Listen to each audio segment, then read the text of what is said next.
Babu qaulillahi ta'ala wala tajhar bi salatika wala tukhafit biha wabtaghi baina zalika sabila. Ini bab wala tajhar bi salatik. Jangan kuat suara kamu dengan salat. Wala tukhafit biha, jangan terlalu perlahan. Sederhana. Kita baca biar dengar kita saja. Baca biar kita dengar saja. Ani bin Abbas radhiyallahu anhuma qala nazalat, turun ayat Quran ini, wa Rasulullah sallallahu alaihi wasallam mukhtafin di Makkah, sedang Nabi bersembunyi dakwah di Mekah.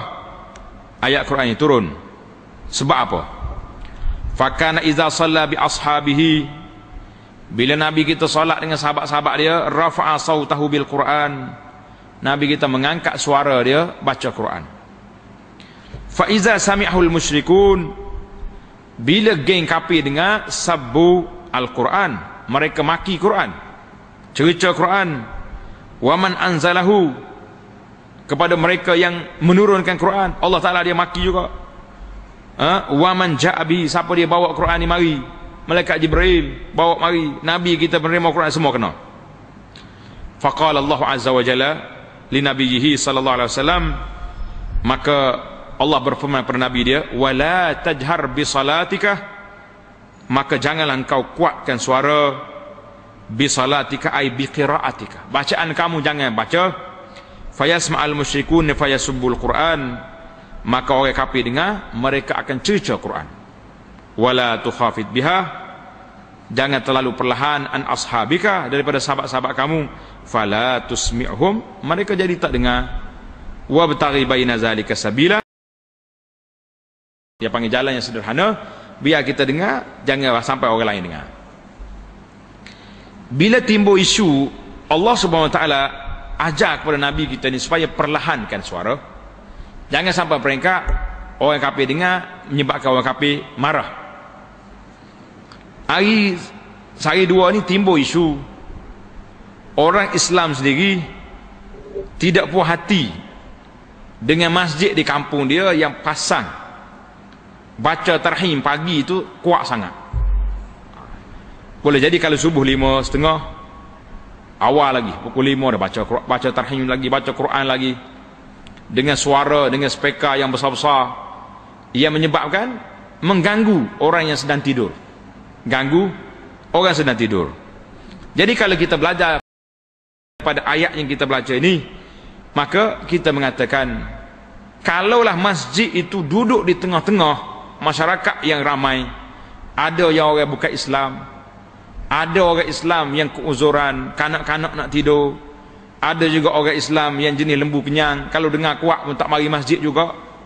Jadi apa faedahnya kita pasang kuat-kuat ini lain daripada azan? Azan tak apa, sebab kita nak beritahu syiar Islam itu azan, masuk waktu solat. Tapi kalau nak pasal tarhim kuat, nak pasal mengaji Quran pula kuat, yang mari pun 3-4 orang tu yang mari ya. Pasal 3-2-3 kilometer dengar, ini mengganggu orang lain. Tidak ada hak untuk kita sumbat dalam Quran, tak mau dengar bacaan ini dengan suara-suara yang kuat, tak perlu. Maka sederhanalah kita dalam keadaan kita ni. Jadi masjid kita ni pun, kalau jiran-jiran kata ramai orang sakit di kawasan ni, tak boleh suara kuat untuk baca Quran malam-malam, jadi kita kena perlahankan. Yang kita kena dengarnya azan. Azan itu hak masjid memperdengarkan azan, kerana itu simbol ataupun syiar Islam. Jadi azan sekejap ya, kalau baca tu lama-lama. Kalau baca lama ni orang mari penuh masjid, alhamdulillah tak jadi masalah. Ini masalahnya baca lama, tak mari. Hak mari pun hak tu ya. Hak ni kalau tak baca terakhir pun dia mari dah, sebab memang dia ahli masjid.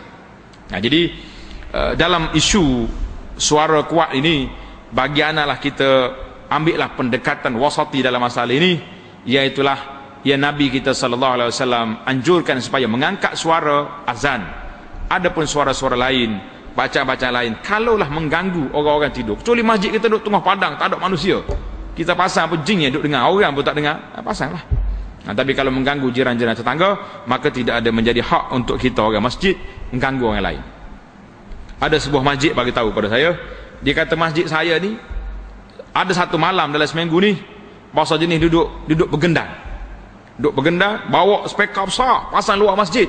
Duduk bergendang, duduk baca qasidah, duduk. Jadi dia menyebabkan jiran-jiran yang kata kami nak tidur tak boleh. Sampai dekat pukul 12 malam, baru berhenti. Ini semua mengganggu hak jiran. Nabi kita SAW tidak ajar mengganggu.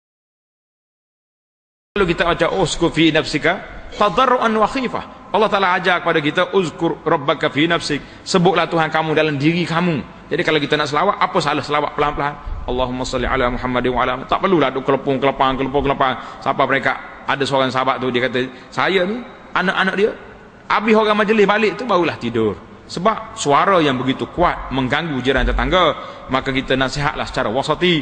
Kita suka pada majlis-majlis, kita suka dengar baca Quran, kita suka dengar apa ni kalimat-kalimat yang baik, tapi jangan sampai mereka mengganggu orang, jangan sampai mereka menyusahkan jiran tetangga, kerana itu hak mereka. Untuk mereka tak boleh kita kacau, tak boleh kita ganggu dia. Tengok dalam ayat ini pun Allah SWT larang Nabi kita daripada kuatkan suara, kerana mengganggu orang lain, kafir dengar, menyebabkan mereka marah. Kita pun sama juga dalam isu kita ni pun boleh jadi menyebabkan orang marah. Maka bersederhanalah dalam masalah ini, jangan over sangat, jangan terlebih sangat. Yang duk pergi marah pada orang ni pun kadang-kadang dia tak pergi masjid pun, dia semangat gitu ya. Jangan jadi satu benda-benda, setiap perkara yang berlaku kita boleh tengok dalam banyak dimensi, banyak sentimen yang kena tengok. Dari sudut agamanya ada hukum ke tidak, dari sudut perasaan ada tidak, dari sudut kejiranan, dari banyak benda-benda. Kita duk rasa kita nak ibadahnya orang ni kacau ni, lah kita mengacau jiran sungguh. Tutup pintu masjid, baca pokok kita saja, jangan duduk lepas suara keluar, itu lain cerita. Wallahu ta'ala alam.